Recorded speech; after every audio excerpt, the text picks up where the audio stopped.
This short video will talk about a typical DODMERB disqualifier, which is asthma.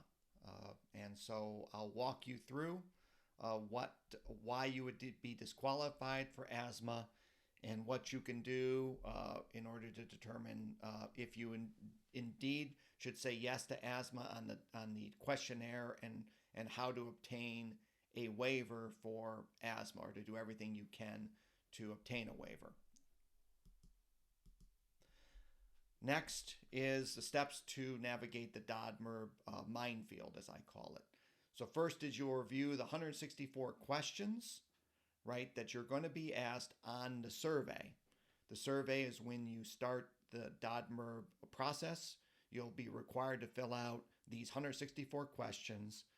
And what you do is you see what you would answer yes to. What question would you answer yes to?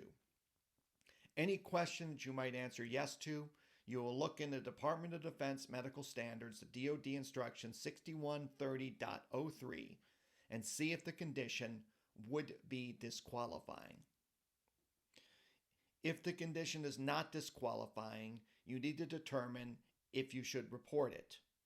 And you should see if indeed it is actually a valid diagnosis. If it is disqualifying, you then should start the process of gathering medical records and getting independent medical advice from a physician with prior military experience.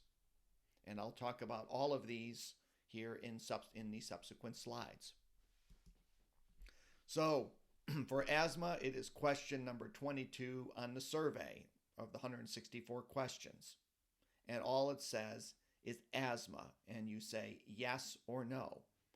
Okay, so if you say yes to that, then as per DOD instruction 6130.03, if you have a history of airway hyperresponsiveness to include asthma and the rest of these types of bronchospasm or bronchitis after the 13th birthday, you are disqualified according to DODMERB. So, should you answer yes to question 22 on the survey? First of all, even if you think you had asthma or you had asthma, was the condition misdiagnosed or diagnosed by somebody who is not qualified to determine whether or not you had asthma or not? You need to determine that first. So is it valid? Is it a valid diagnosis? If so, you need to consider answering no, because you would be disqualified by DODMERB even though you didn't have asthma after the 13th birthday. So you need to make sure that this diagnosis is correct and that indeed you do have asthma. Because if you report that and you say yes and you provide medical records and fill out whatever questionnaire DODMERB asks you to do, and it's an incorrect diagnosis, then you're going to have a difficulty. First of all, you're going to be disqualified because the DODMERB assumes that the diagnosis was a correct one. But if you answered yes to the question, right, and there's no current misdiagnosis and you had asthma past the 13th birthday, as I said, this will result in a DODMERB disqualification. So you're going to then need to work to obtain a waiver for asthma. And so the way to do this, okay, is to obtain one or more separate evaluations from a specialist with a military background that will state you no longer have asthma. And then they will usually conduct a pulmonary function test on you.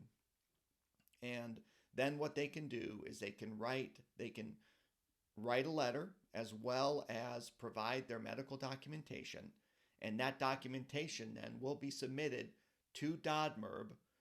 And DODMERB is a central depository where the service, whether that be Army, Navy, or Air Force, will look at that and determine whether or not you should get a waiver for asthma.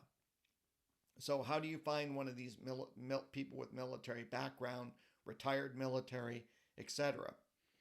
You go ahead and put a search in for pulmonologist, either the Army, Navy, or Air Force, where you're located, city or state.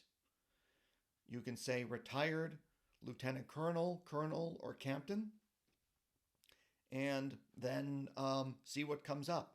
And then go to that specialist and have them look to see if you, take a look, and they may say that you have very, very low asthma, or you have no asthma, or you have just, it's not a major issue.